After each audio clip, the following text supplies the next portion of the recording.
Hey everyone, I'm Tristan Tanner, part of Team Lattitude 64, and this is the Chain Clankers podcast. You're listening to the Chain Clankers podcast with your hosts, Quentin Ferris and Horatio Gonzalez. Follow us on Twitter and Instagram at Chain Clankers.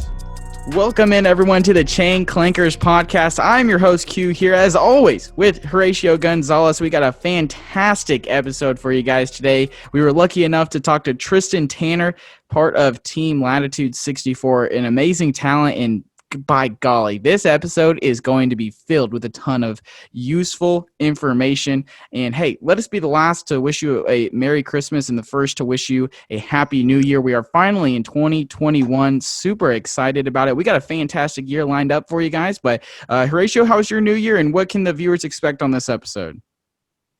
New Year was good. Went to bed at like 9 o'clock. Woke up nice and rested for 2021. Oh, yeah. That's usually how we do it. Yeah, we usually don't do much, but it was good, Definitely this morning waking up and looking back at kind of what we did this year, especially with the podcast and with the page. We did so much, and thank you to everyone who has followed us and everyone who listens to us and continues to listen to us. We're super excited about what we have to bring this year, and we love doing giveaways. Those are always a lot of fun. We definitely have some giveaways we'd like to do in the future. But part of the exciting stuff we're doing this year is talking to Tristan. Thank you to him for coming on and letting us start this year off, really good and with a lot of cool disc golf tips and tricks, I guess. With him today, we talked about fieldwork and the drills that he does, the drills that help him, that he can transfer over to the course. A lot of times you would do field work to work on your form, to work on your timing, stuff that you're going to do regardless of whether you're playing on a course or, you're on a field. But the drills that he talks about are ones that you can transfer over. And when you're playing on a course, you can think back to those drills. You're like, okay, I've practiced this drill 50, 100 times. And the hole I'm looking at, this gap I'm looking at, it's what I was practicing the drill. So that was really cool. We talked about that. And then we talked a lot about forehand and how he started and switched over to backhand and then went back to it. But a lot of his tips, and he also has a lot of good videos on YouTube about forehand. But there's some stuff that I'm going to have to go back myself and rewind and listen to again, because when we were interviewing him, I'm like mind blowing. So I'll definitely go back and check those out, and you guys try to pay attention to the stuff that he says, because it's stuff that I've never thought about, and it was really cool. But yeah, and then he shares his crazy story about how he got started. So it's a really fun one. Thanks again to Tristan, but without further ado, let's get to the interview. Welcome in, Tristan Tanner, my man, part of Team Lattitude 64. You guys heard him in the intro. Super excited to talk to you today. I've been stalking your YouTube channel all the last couple of days, getting ready for this interview. I think you are doing some incredible stuff on social media and some incredible stuff out there on the course. How are we doing today, my man? I'm doing great. Thank you. I mean, I'm stoked for this too. I think we're going to have a fun time talking here. So. Yeah, where can people follow you at on Instagram and subscribe to your YouTube channel? Yeah, so I'm at Tristan_Tanner13 on Instagram, and then Tristan Tanner Disc Golf on YouTube. And those are my two main platforms right now. You can also find me on Facebook at Tristan Tanner. And yeah, those are my main three, I guess. Yeah, for sure. Definitely. I've enjoyed the content over there. I know our followers will definitely enjoy it as well. Ton of great tips. We're going to talk about some of those tips on today's show. We are going to talk a little bit about field work. We're going to talk about forehand approaches, which you've done a couple of videos on there, and there's tons of other great videos up there as well. So definitely, if you guys want more, if you enjoyed this episode, you enjoy this podcast, head over to Tristan's YouTube channel, and you'll be able to get so much more value out of him as well. I'm super excited to have you on. How was your holidays? You're our first guest in 2021. Super excited about that. How was your Christmas and your New Year's Eve? Christmas was great. Got to be with the family. New Year's Eve, I don't really do a whole lot. I went to bed at like 9 o'clock last night. Same. So, yeah. But yeah, it was great to be with the family for Christmas and just enjoy the holidays. Get a little break from disc golf just because I go all year round. So that nice break around the holiday time is pretty sweet. Yeah, that's awesome, man. I was going to say, normally I'll stay up till it just kind of depends. Maybe we'll be up till midnight. Maybe we'll be up till 3. But this year I was definitely asleep by 10:30. I was Yep. ready to go to bed. I was big tired, but yeah, super stoked Yeah. for this show. Let's kind of get into where you first started getting into disc golf. You just said that you're somebody who year round plays it. Right now you're in Arizona playing disc golf, putting up content, those kinds of things. So take me all the way back to the very beginning. How did you first get into disc golf? Yeah, so I was a big basketball player all through high school and really through my whole like childhood. And so I was playing really competitively, really high level travel teams, playing all around the country for basketball. And then both my junior and senior year of high school, I just got hurt kind of over and over again, just one after another. And about halfway through my senior season, I just decided to quit, stop playing because I was just so done. I was just on the bench full time, and I just kind of had lost the love for basketball at that point. And there's this ridiculous course that's always a funny story whenever I talk about how I started playing. But the shortest hole on this course is probably, 350 feet is probably the shortest hole. And there's no trees, dead flat, all dirt, the whole entire course, 18 holes. And that's the course that is right by my house, my parents' house. And I just went out, started playing on that, and just got that bug that everyone else gets, just loving the flight of the disc, and just kind of got obsessed and put all the time that I was putting into basketball, which was like 8 hours a day at the time, and just switched that over and went straight into disc golf. Yeah. Who got you into playing? Did you kind of discover it, or that course being there? Or? Yeah, it was just, just that course being there. There was no one really, I never really had like a mentor or anyone who I played with really early on. I just kind of found it myself and just started playing. All my form improvements and everything came off of just YouTube, just comparing myself to YouTube videos of slow-mos and stuff like that, and videoing myself in the field. And that's just kind of where all my game came from, really. Which I'll jump in and I'll say that if you're somebody who thinks that you would learn well by doing that, definitely go check out Tristan's channel, because he does a ton of that. And I really do think that's something that's helpful. Being able to slow it down frame by frame, looking at what someone's doing is very, very helpful for getting better. I was able to do that as well today. So big props to you. I love that editing style. I love those videos. I think that's really good.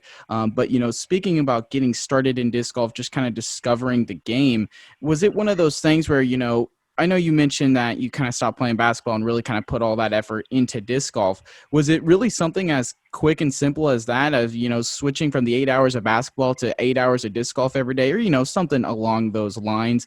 Or was it kind of more of a gradual thing, and then you kind of maybe discovered tournaments or something like that, and then really kind of got the bug?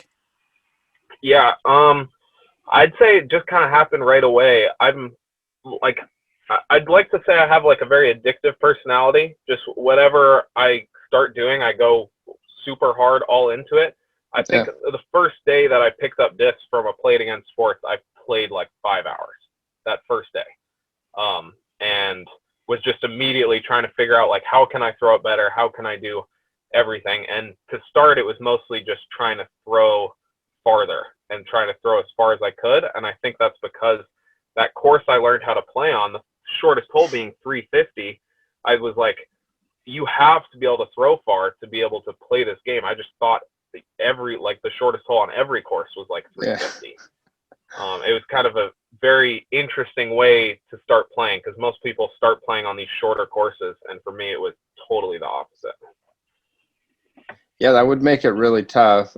I'm surprised you didn't get burned out, or I could see people going out there to play that course and getting really frustrated and upset. We talk about this all the time. There's a course out by Quentin lives, and it's a 9-hole, and I think the longest one is like 230. So it's quite the opposite. Okay. And it's fun. If you're new, you can go out there and be competitive on your first couple of times, never playing the game before. But that course, I could see people going out there and being like, this sucks. Like, I can't get to the basket in 3 shots, especially if, they're like 600 to 700 holes. Yeah, for sure. And I could definitely see that. I guess for me, I just didn't know any different. I hadn't watched any disc golf to that point. I think what I had seen was maybe like the famous like Nico LaCastro ace on hole 8 at Maple Hill. That's like gone viral on Instagram or whatever. I think I just caught like a clip of that in my Explore feed on Instagram, and I was like, I know there's a course over there by my house, and I didn't know how far that hole is that he aced. So I was like, this is just how all the courses are. And I just kind of, I didn't really get sick of it, I guess. Yeah, well, that's great. Glad that that didn't happen. And I almost think that, yes, it's good to be able to have those short courses nearby to get better and, feel good about yourself. But also, I can see the flip side of that and being like, well, hey, this shot used to take me 5 throws to get to, and now I'm able to get a par. Now I'm able to get a birdie. And it does force you to kind of have to get better, or you're never going to see that improvement. And I think it's been really cool for us to, Horatio and I, to watch our improvement this year and be able to holes that were easy double or single bogeys now are pars and birdies. And so how long do you think it kind of took you to go from maybe getting it there in 4 or 5 shots to being able to get pars and get birdies? Yeah, I mean, right when I picked it up, I probably had 175 feet max distance, 150 feet, and after playing for 4 months, I threw my first shot over 600 feet. So I mean, it sounds crazy to say that, but it was just really rapid improvement. And most of the time I spent in those first 4 to 6 months was spent in the field. It wasn't on the course as much. Right next to this course that I play at, there's a huge soccer field complex where there's, I think, 5 or 6 soccer fields right in a row. And I would just go over there and I would just be over and over again trying to throw as hard as I could. And I don't think it was the right way to learn, because I was just throwing really hard with blizzard katanas and trying to replicate what other people did. But it ended up getting me to a decent place now, I guess. I wouldn't ever suggest anyone to do it that way, but it's just kind of how I happen to progress, and it happened to work for me. I mean, it's definitely, like you said, it's not suggested, but it's definitely necessary to get that arm speed we're always talking about. Like, oh, you don't want to throw this disc. Yeah, your arm isn't ready for it. I mean, and it's just reps, and sometimes it takes a while. But if you're out there on the field throwing for 5-6 hours a day, your arm is going to tear those ligaments, it's going to rebuild them, and you're going to gradually get that arm speed a lot quicker than anyone else who's going out to play once a week. So I could definitely see the benefit of that. When you were out there, you said you were throwing as hard as possible. Is there stuff you were focusing on? Did you kind of have an idea of what your form was supposed to look like, or were you just out there ripping? Yeah, so I've videoed myself frequently. So I could take, after each throw, I had the video of myself, and I would put it right next to, say, eagle throwing. And I would just be like, oh, he's reaching back farther, or he's turning his shoulders more, or he's planting differently, or using his hips differently. So I could just make those small tweaks and just adjust those things. I've always had really good body awareness. Because of all those injuries I went through in high school, I had to do like a lot of physical therapy and stuff like that. So I kind of knew really well, like, if I'm thinking I'm doing this one thing, I'm actually doing that. It's not where a lot of people have the problem of, oh, they think they're reaching back all the way, but they're actually not reaching back all the way.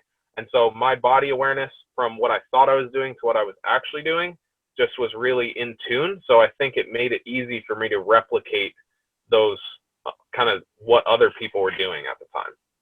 Yeah, that's really cool. And I think that's really important, being aware of your body. And also, I imagine it's helped you being able to maybe not overdo it or, do too much out on the course or in the field to where you are putting your body in danger, which is definitely a good thing for you. So tell me a little bit about how you went from discovering this game, putting out work in the field. You said earlier throwing 600 feet in 4 months, which is incredible. How do you go from that to then, playing in tournaments, succeeding in tournaments, touring, being on the pro tour, where was it? I guess how long did it take for you to decide you wanted to partake in a tournament? And, did you start in rec? Did you know that you were able to start in advanced or open or anything like that? Like what were your thought process going into that first event? Yeah, so I have to go back a little bit, because when I say I threw 600 feet after throwing for 4 months, I also have to say that I couldn't throw a 200-foot approach inside of circle 2 at that time, because I was just I had the power, but I had no accuracy at all whatsoever. So power had always came easy to me, and then everything else kind of worked in. But I played, so for some like time perspective, I started playing in March of 2017, which is when I first picked up a disc. And then I played my first tournament in late October of 2017. And I joined a league in probably June or July of 2017 in Longmont, which is where I'm from. And so I played in that league a little bit, but I wasn't competitive. I played advanced in the league just because I thought that's where I should be. Again, just kind of ignorance, not knowing anything about it. And so I played in that, and then I played advanced in my first tournament. I took second to last, I think, and I averaged like 868 or something like that for my first tournament over 3 rounds. And then I played 2 more tournaments the rest of that year, and it just progressed. From those tournaments, I realized what I needed to work on, because I took pretty much dead last in all 3 of those, but I was playing with players so much better than me that I was like, oh, that's what I need to do, or this is what I need to work on. Like, all of them just got up and down from 200 feet, and I didn't even I 3-putted after I put it to 50 feet. So it was just really obvious what I needed to work on. And so that winter progressed, putted a lot. So my putting went from being probably the weakest part of my game to almost the strongest part of my game over that winter. I putted 1,000 putts a day for a month straight in the middle of that winter. And it was just, it sounds like these crazy numbers, but it's just, I wasn't thinking like, oh, I need to go putt 1,000 putts. It was, oh, I'm going to go practice putt because I was having fun. It was just what I had grown to love to do. And so I was just putting a bunch. I loved it. It didn't feel like I was having to work hard. And that's really how my whole journey has been, is it just is what I love to do. So it doesn't really feel like I'm actually having to work that hard at any of it. It's just, I kind of naturally am just wanting to practice putt because I love putting, or I want to go throw in the field because I just love the way the disc flies. And so I think that's how I improved really fast. And to get back to your question of kind of how long did it take for me to then get to this like kind of touring pro level, or at least close to that level, is I decided to go on tour in beginning of 2019. So I've been on tour for 2 full years now, which a lot of people don't know that I toured all of 2019, but I just decided that it was time to progress to that next level. I'd been playing AM for about, I guess, what would that be? So I played AM from October 2017 to like the middle of 2018. And I was just finishing middle of the pack. I'd went then to Open, and I cashed in 12 of my 14 tournaments, I think, to finish out that year, which was crazy. I just made this crazy jump. And then again, I just wanted to go on tour and push that level. It really wasn't a question. How was that first year on tour for, or like, I guess now going from, being at home in that comfort zone, playing in leagues where you know people, to kind of being on your own and kind of playing with new people every week, or in tournaments where you don't know the courses as much, you're not in that comfort zone anymore? How was that at first? Yeah, so it was definitely weird. What happened in 2019 was right before my first tournament, which was going to be Vegas, I dislocated my kneecap while practicing. So major knee injury. I'd done it twice before. It was the injury that had happened in high school during basketball. And so that happened on my right leg, which is my plant leg for backhand. And so I was playing injured all of 2019, pretty much. So it was just kind of a weird year, but I think it was really good looking back on it, because there was just no pressure for me to do well because I was hurt. And so I kind of got to learn how to live on the road and what it takes to practice all the courses, and just traveling that much. I mean, we drive 10 hours between each tournament, and it can be just wild. I mean, it's just so much driving, so much travel. Your body's just hurting constantly because you're just doing all this crazy stuff. And so to have that year where there was no pressure on me, I think obviously I wouldn't want to get hurt again, but I think having it happened, I think I found positives from it. And it's just, it made it so this year was easier, because then I wasn't having to learn and perform at the same time. Were there any thoughts of, I don't know, like maybe like self-doubt or anything like that with the injury? You know, you said it happened a couple of times before in high school when playing basketball. Was there any kind of like, oh gosh, here we go again with the knee? Or was it just kind of like you were saying, more of a positive experience because you were able to learn so much other stuff? Yeah, so I think the injury I've never really been worried about. I think once it happened, I kind of realized that winter, between 2018 and 2019, I was converting this van to live out of. And so I wasn't able to throw as much. I wasn't able to be in the gym as much as I normally would be. And so my body just wasn't ready. I was out in the cold all the time, and my body was sore, stiff. I had no flexibility compared to what I normally did. So the injury, I think, was just more a repercussion of that, just not treating my body well, as opposed to it actually being something that I need to worry about. Did you kind of need to change your game or tweak it? You had this injury. We all have our normal way of throwing, backhand, forehand, your form. Did you have to change that up to kind of baby the knee or to kind of get through the rounds and play better? Or were you playing completely the same? I wasn't playing completely the same. It wasn't anything. I definitely had to baby the knee a little bit. And for the first while, I was just so scared to plant on the backhand that my timing was thrown off, and it actually created this crazy amount of rounding.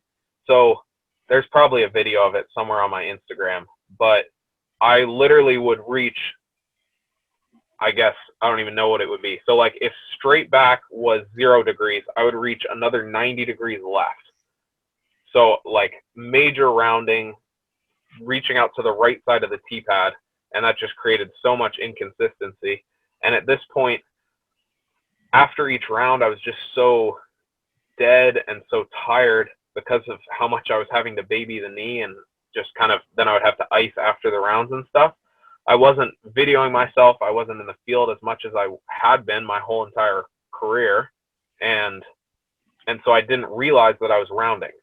So I was throwing with that throw for so long, and it wasn't till maybe 3/4 of the way, halfway through the year, that I actually realized I was doing that.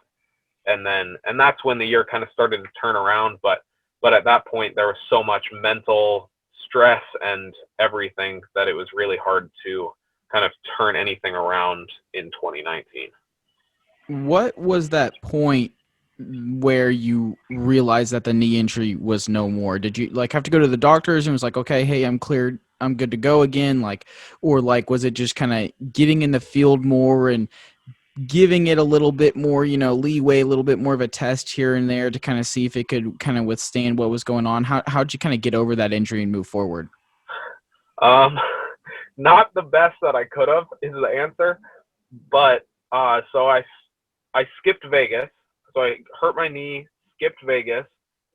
The next weekend I played Memorial, which is ridiculous because the first practice day for Memorial, I couldn't walk on my right leg. And I couldn't throw or anything. And then tournament comes, I'd played like half a practice day, mostly throwing forehands. I played for Memorial almost all forehands because I could throw forehands with my left leg being planted. Yeah. And it was so stupid. And I was pretty much putting like with all my weight on my left back leg. And I should have taken more time. I should have done a lot of things, but it just didn't it didn't go that way, and it's fine.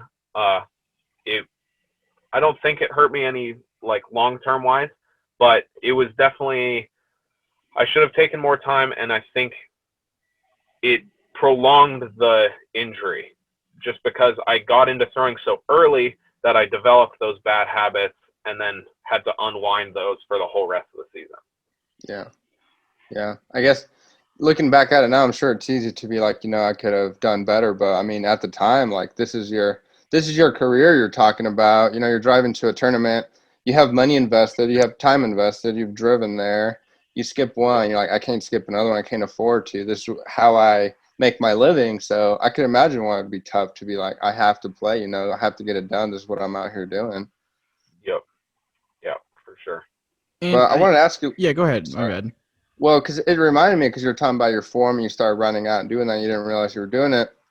And I'm kind of interested because I'm kind of in the same situation personally right now.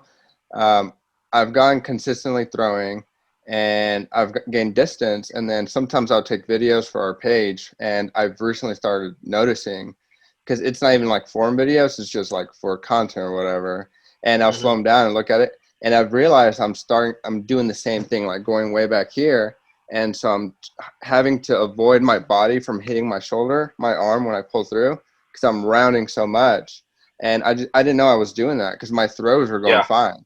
And it was crazy because I was throwing farther and farther, and I was accurate. And my buddy's like, well, if it's working, don't stop doing it. But I don't think that's like the correct. It's definitely hurting me because there's some shots where I don't do it. I do it more, and I'll just turn over shots. So I guess, how long did it take you? Because I know some people will say like you can't change form, over a couple practice rounds. You'll think you're changing something when you're practicing, but it takes a lot to get that muscle memory. So how long did it take you to correct that rounding out and to get it back to where you were doing better?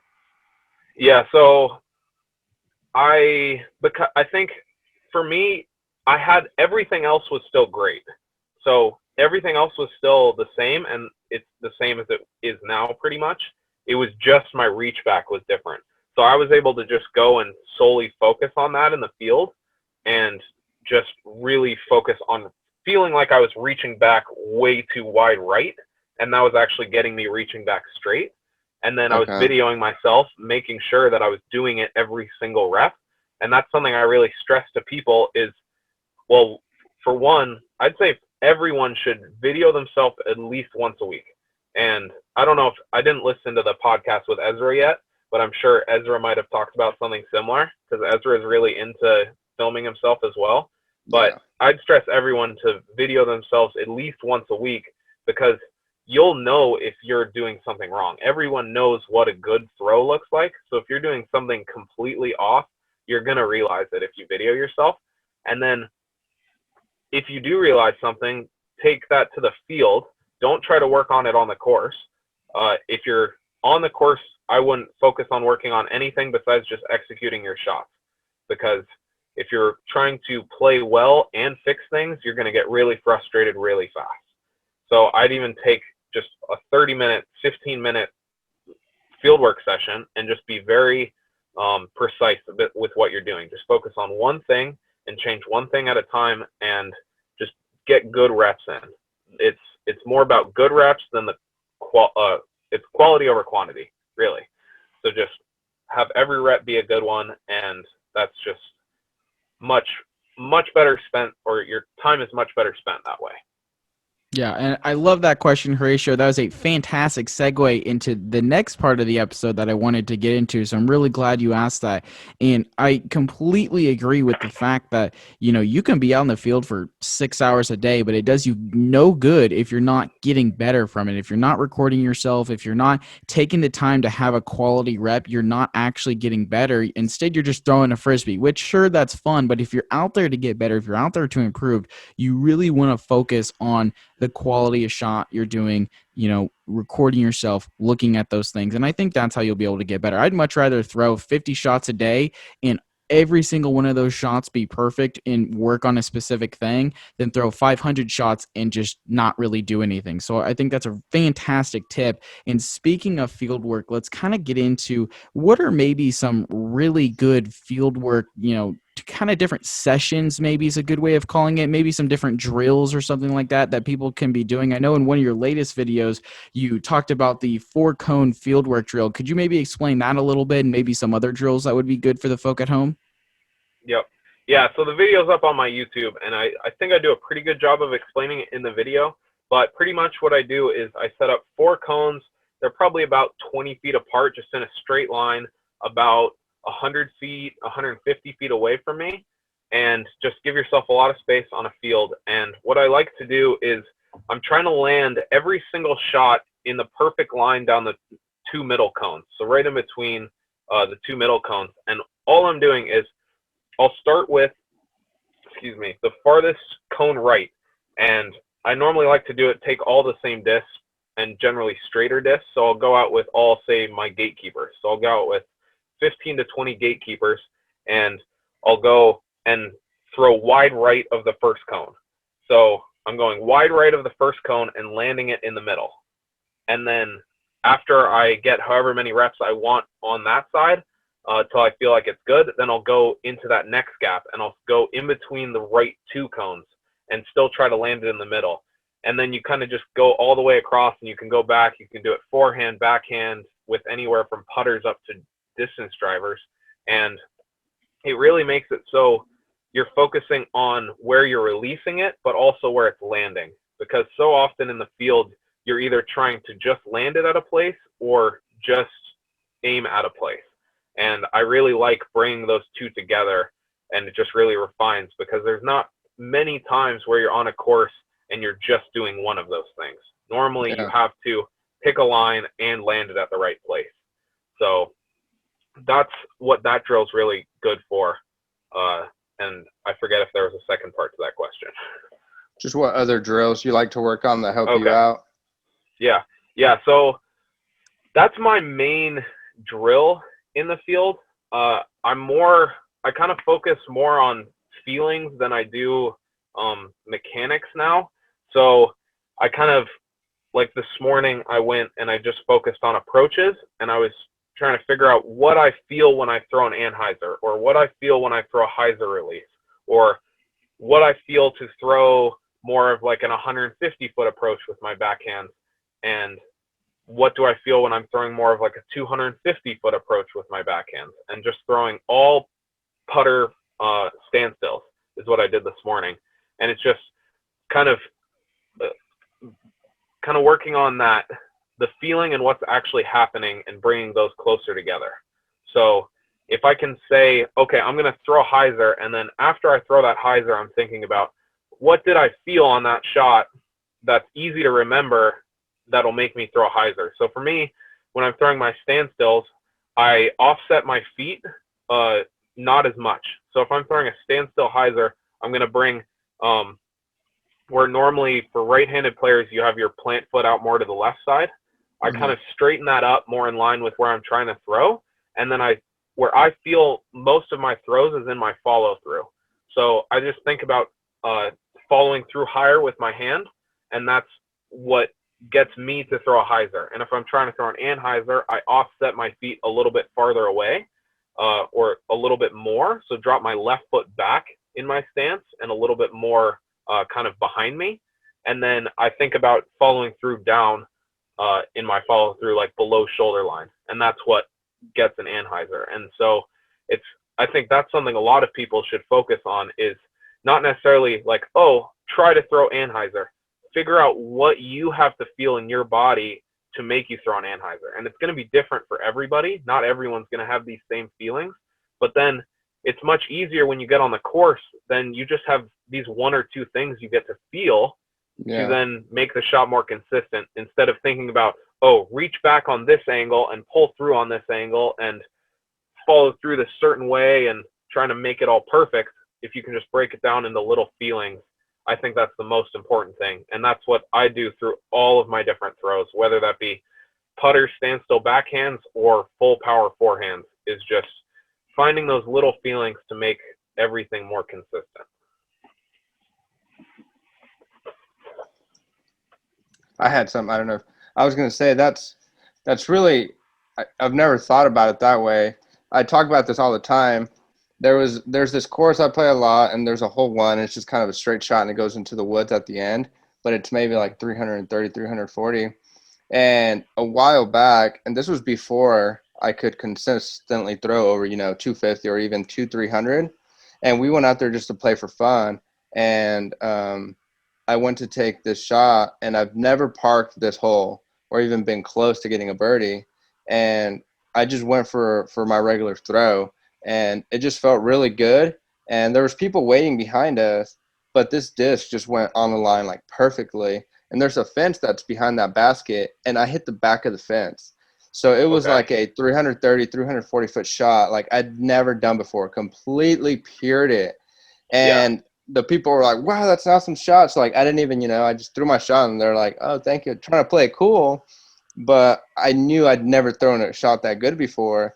And I wish I had been more focused or been able to think about what I felt like you were talking about, because I was not able to do that for months. Like I was not able to do that again. And it made me so mad because we'll play that course all the time and I can't replicate that shot, but I did it. And so it's Yeah. annoying because I don't know exactly what it was that I did in that scenario. So Hmm. I think that's really cool. Yeah. Yeah. It's really hard in the moment, especially when you don't have someone telling you to remember how that felt. Anyone who's done a lesson with me will know that every time we're working on something and I think that someone had a good shot where it comes out clean, where they did what I was kind of telling them to try to work on. And if it comes out clean, the first thing I say is, how did that feel? And remember how that felt. Because if you know how it feels and you can remember what that felt like in your mind, then it's way easier to look back on instead of kind of guessing like, oh, this might be it or this might be Yeah. it. Then you just have this feeling and you can always look back to it and think, okay, this is what my good throw was, and this is what I need to feel to be able to make that throw happen. Yeah, and I think that's an incredible tip. I mean, if you're watching on YouTube right now, you probably saw me frantically writing something down, and it's because that you literally, that statement unlocked everything that's been going on in my fieldwork sessions the last couple of weeks, because I'll throw one way in a certain thing, we'll get the hyzer, and then I'll throw what I thought was the same way, but now it's on an anhyzer, and it's literally the difference between finishing up on the hyzer or finishing kind of lower. And literally, while you were talking, I was just replaying every single throw I've had the last couple of days, and literally that made perfect sense. Hopefully that made some sense for everyone else at home. If you have to go back, write down what Tristan said like I did, because I really thought that was a very, very good tip. And yeah, you can record yourself, and I think that'll really help as well. But let's kind of talk a little bit about these forehand approaches. You did a video on it recently. I want to say it's called your Feel series, which so far looks very good. I really enjoy it. It First off, I guess let's just kind of start with, how do you grip a forehand? What do you think is the best way to grip a forehand? Yeah, so I wish I had this with me, but I do just the 2-finger stacked grip, and it's really the biggest thing about grip is just being comfortable. So everyone's hand is different, everyone's finger is different, everyone has a different feel. So for some people that might be doing the kind of 2-finger stacked power grip kind of thing, and for some people it's fanning them out, for some people it's stacking them. It's just whatever works for you. Figure out something where you feel comfortable, because if you feel comfortable, it's going to be way easier to kind of make it possible to work. If you're not confident in something, it's probably not going to go well. So find something that's comfortable for you. For me, that's the 2-finger stacked grip. And it's another big thing for forehand and for forehand approaches is not all discs feel good for forehand. And most people know that, but just find something that feels good for you. For me, that's harps for my forehand approaches, or like a Justice, and they just feel good in my hand. I'm confident with them, and I'm confident in cleaning or having a clean release with them, which is a lot based on grip and feel. So if you have a grip you're confident in and a feel of the disc that you're confident with, it's going to be way easier to get that clean release. I definitely agree with the feel. As far I know, mids, that's one that I struggled with for a while starting out, was getting that feel for the forehand. They'll have, you're not used to that taller rim, I guess. Yep. Definitely a putter, the putter's going to have the tallest rim of all. And I don't know how often you forehand those, but those are the hardest just because the feel on them, you don't quite feel like you have a good feel on them. Yeah. Yeah. So I classify the harp as a putter. Most people kind of, it's this approach disc kind of thing, but I just call it a putter because it's my forehand putt and approach, or not putt, but more approach. And so that's my go-to. Sometimes I'll flick a pure, which is a straighter putter, but I'll only flick that in the baseline plastic where it has a little bit flatter of a top and is a little bit more low profile. And that's just, I'm not going to flick an opto pure because, like you said, they're taller. no matter how good I throw it, it's not going to come perfectly clean out of my hand unless it's a really short kind of more ultimate style flick where it's just like maybe 60 feet or something and I'm just doing a little spin. But yeah, the low profile on those putt-in approaches is crucial for forehands.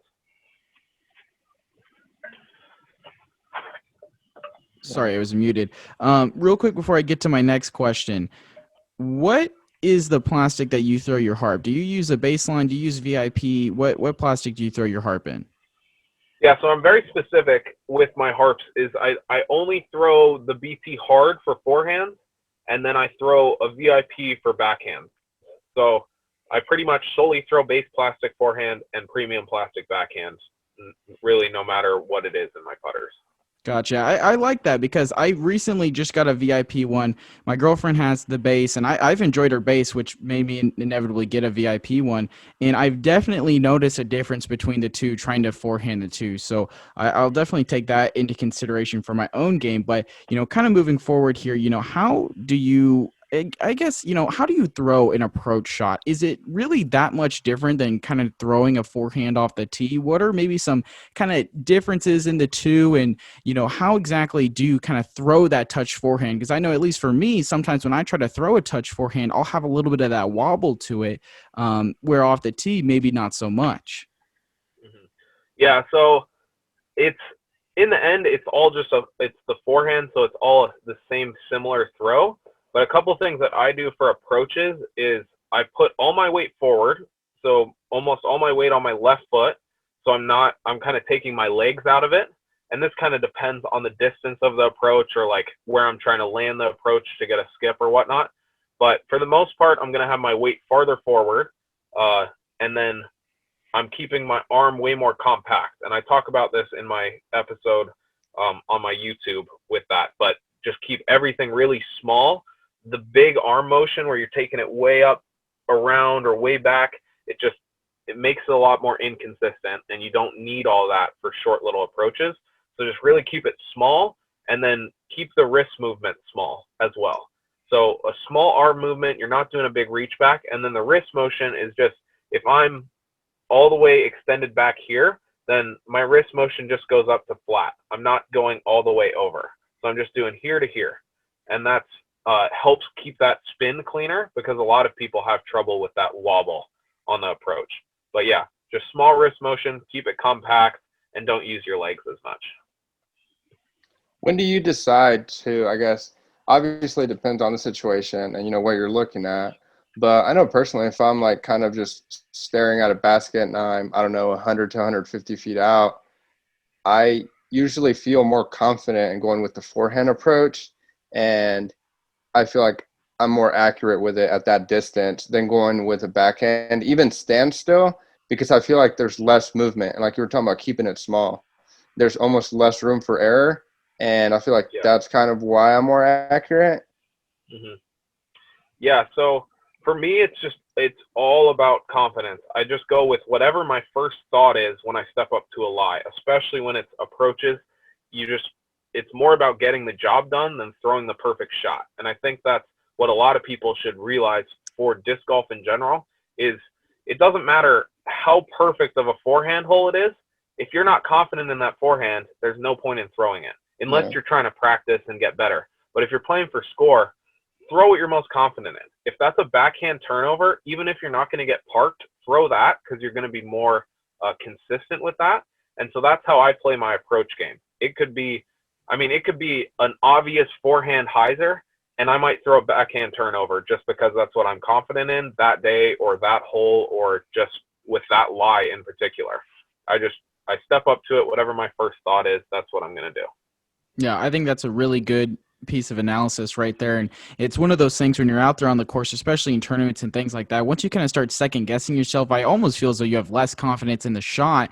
And at least for myself, I know if I'll do that, then maybe sometimes I won't follow through on the forehand and I'll kind of saw it off. And then I'm like, oh, well, why did I even question myself? If I would have just thrown it how I normally would have, if I wouldn't have thought about it, everything would have been fine. So I guess my next question here is, more times than not, I feel as though you're going to go with the standstill approach when you're going for the forehand approach. Is there ever really a time where maybe you would do a forehand X step or maybe a little crow hop or anything like that? Or do you just kind of save those for when you're driving? Again, it's all just based on what it is. So if I'm maybe trying to go like a little bit higher hyzer for an approach and I maybe have to go to a driver or something, then I might do a little step, but I don't really do a whole lot of like movement on my forehand anyway. I keep it pretty small and compact, more focusing on how much I want to shift my weight with my legs. So that's really the biggest thing. If I feel like I can't shift my weight enough when I'm throwing a standstill, then that's when I'll go up to a little walk up. There's no really like rhyme or reason when I do that. It's just, again, when I feel it, it's just reading my body and my mind, just throwing the shot I'm most confident in. If that's a walk up from 100 feet, then that might be what it be. And if it's a standstill from 400 feet, then that could be it too. Cool. Yeah, just a couple more questions here before we get into our ace round. Yeah. Forehand, I mean, obviously you weren't good off of it right off the back like most people. I know some people, it's naturally what feels better for them and they're good at it. Did you pick that up early in your disc golf career, or was that a while into it? Yeah, so I think like most people, I started forehand dominant, and then as I kind of realized backhand has a little bit more potential, I became more backhand dominant and stopped throwing as many forehands. And then it kind of got back into my game a little bit later on, and then now it kind of goes back and forth of when I'm forehand dominant or backhand dominant. It just keeps switching back. But yeah, now it's definitely a part of my game that I lean on a lot and I feel like is really consistent. And it's just, it's just when it, I don't know what I'm trying to say. No, you're all good, man. All good. I guess the last question that I have before I'm ready for the ace round is there an effective way, or maybe the better phrasing is, how is there an effective way to kind of transfer that weight when you're doing a forehand? You know, there's a ton of YouTube videos about how to effectively transfer that weight on the backhand. Is it really just kind of the same thing, only now you're doing a forehand, or is there any kind of special thing you have to think of or you want to keep in mind when you're recording yourself to make sure you are effectively transferring that weight? Yeah, so there's two main things with transferring the weight on the forehand, and the first one is how much your hips are over your right leg, and how much, or I guess that's for righties, over your back leg. So how much your hips are over your back leg and how deep you are in that back leg in terms of like squatting down kind of. And so that's the first way to measure it. So the more your weight is over that foot and the more you're down, that's going to be your most loaded spot. And then the second point is how hard you're stomping your left foot. So if I'm trying to really throw a forehand hard, I'm going to do a more aggressive plant step, because that's just going to shift that weight forward a little bit faster and make it really make sure it all gets forward. If you're kind of planting a little bit softer, it's easy to leave some weight on that back foot. And so those are the two main ways that I shift my weight on the forehand. There's a lot of good stuff in here today. I hope people listening, go back, and I'm definitely learning a bunch. We love to tell people, the reason we like to invite pros on is so we can pick your guys' brain. We're learning. We're hoping to, help other people learn. We're definitely not at all experts, but you guys have been playing for years. You guys are out there playing with the top level guys. You guys see what it takes to be, at the top. So that's who we want to learn from. And we really appreciate you and letting us learn as much as we can from you. Oh yeah. But with that, I think we're ready for the ace round, right? Yeah, for sure. I'm definitely ready for it. These are the same 5 questions that we like to ask everyone on the podcast. And so let's just kind of get into this first one here. So let's say, you're taking a buddy and they're just hitting the course for the first time, or, maybe they've hit it a couple of times, but someone pretty new to the game. What is the number one putter, the number one mid-range, and the number one driver you would want to start them off with? Nice.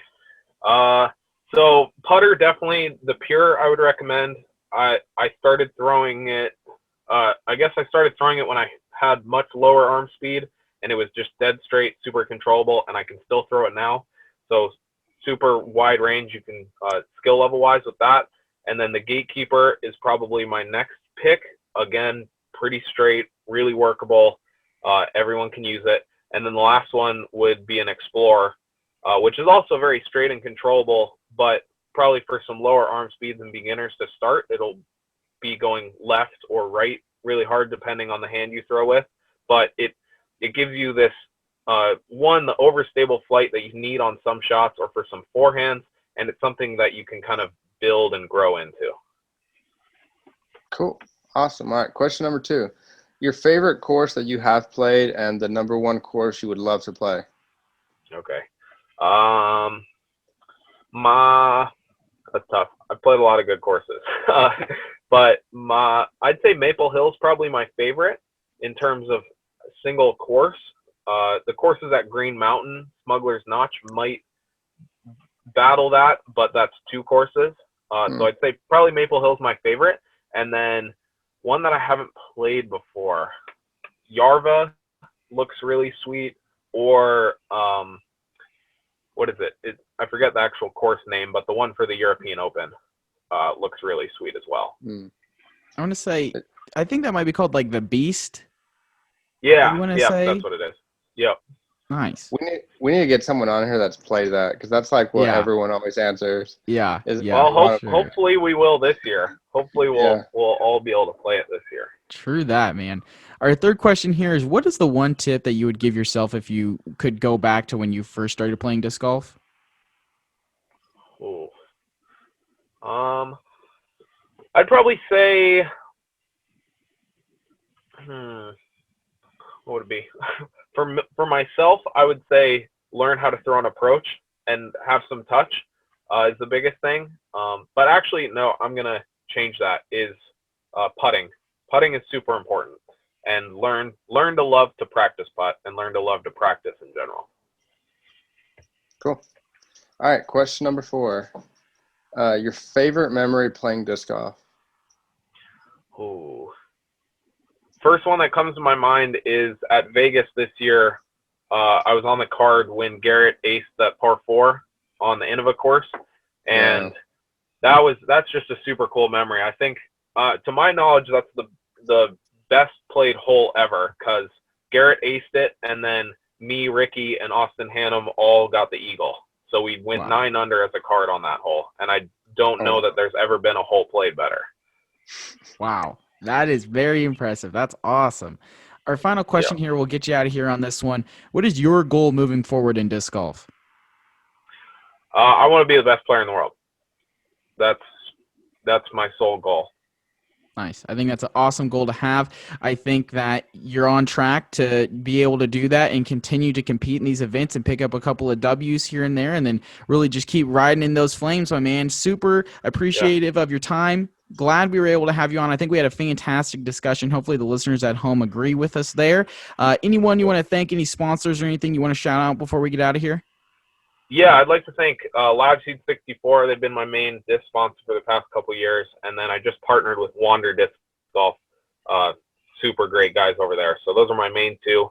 And yeah, just any of my fans out there who have supported me through YouTube, Instagram, Facebook, any of those, I'm super grateful for all you guys. And yeah, that's all I got. Cool, man. Well, thank you so much for coming on, and best of luck to you this season. Thank you. Yeah, I appreciate you guys having me here. Thank you for listening to the Chain Clankers podcast. Make sure you follow us on Twitter and Instagram at Chain Clankers, and hit that subscribe button wherever you're listening to us from so you never miss another episode.